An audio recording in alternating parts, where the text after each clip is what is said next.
들어는 봤지만 잘 모르는 이슈, 이 영상 하나로 쉽고 빠르게 정리해드립니다. 오늘 다룰 주제는 바로 티몬과 위메프의 정산지연 사태, 일명 티메프 사태인데요. 뉴스에서 들어보셨겠지만 정확히 어떤 일이 있었는지 잘 모르시는 분들을 위해 오늘 이 영상에서 내용을 확실히 정리해드릴게요. 여름 휴가철을 앞두고 많은 분들이 설레는 마음으로 여행 상품을 예약했는데요. 그런데 출발을 앞두고 여행사로부터 여행 상품이 취소됐다는 문자를 받은 피해자들이 속출했습니다. 항공권과 여행 상품이 일방적으로 취소된 이유, 도대체 무엇이었을까요? 사실 이 사건의 배경에는 티몬과 위메프의 정산 문제가 얽혀 있는데요. 티몬과 위메프에서 상품을 팔고 있던 여행사나 판매업자들이 판매 대금을 제때 받지 못하게 되면서 결국 여행사 측이 항공권이나 여행 상품을 일방적으로 취소하게 된 겁니다. 여행사에서는 돈을 다시 입금하면 상품을 유지해 줄 수는 있다고 했지만 환불은 티몬과 위메프에서 받으라는 답변만 돌아왔습니다. 하지만 티몬과 위메프에서도 자본이 부족해서 환불이 어렵다고 밝히면서 소비자들은 상당한 금전적 피해를 입게 된 상황입니다. 몇 달 전 미리 결제해 놓은 항공권이나 여행 상품이 취소된 것도 당혹스러운데 환불까지 받기 어려우니 정말 황당한 일이 아닐 수 없습니다. 사실 이런 피해는 소비자뿐만 아니라 판매자들도 겪고 있습니다. 이 문제를 이해하려면 티몬과 위메프가 어떻게 운영되는지 정산 시스템을 알아야 하는데요. 소비자가 티몬과 위메프에서 상품을 구매하면 결제 금액이 바로 판매자에게 가지 않고 전자결제 대행사, 즉 피지사라는 중간 단체를 거치게 됩니다. 이 피지사는 결제된 돈을 티몬이나 위메프에 주고 일정 기간 후 티몬이나 위메프가 판매자에게 정산을 해주는데요. 이 기간이 최소 40일에서 길게는 75일까지 걸립니다. 그러니까 판매자들은 물건을 팔았어도 돈을 받기까지 2달 정도를 기다려야 하는데 이 공백을 메우기 위해 대출을 받는 경우가 많습니다.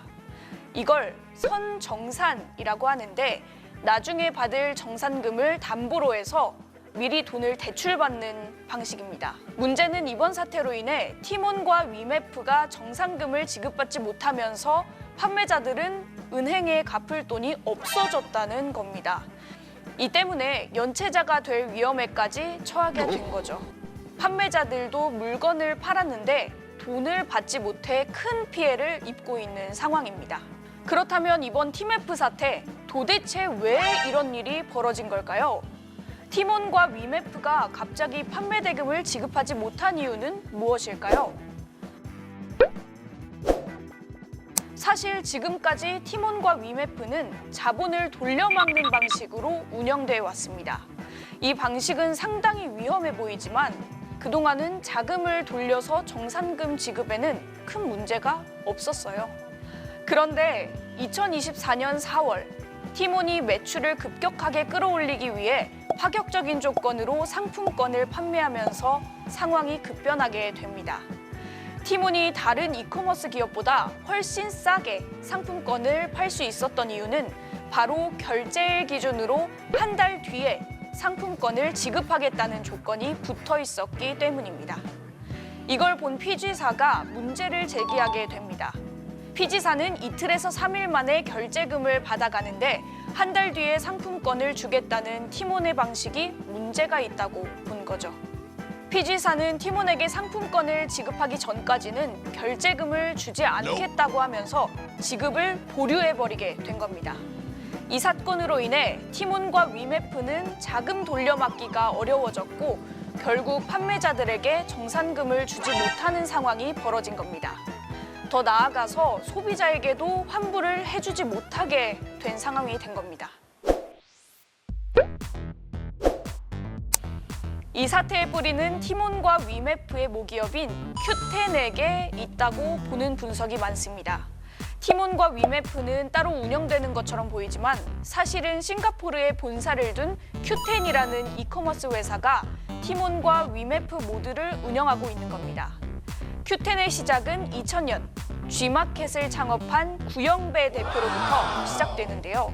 당시 G마켓은 한국에서 급격하게 성장했고 그 덕에 G마켓은 이베이로 인수되었습니다.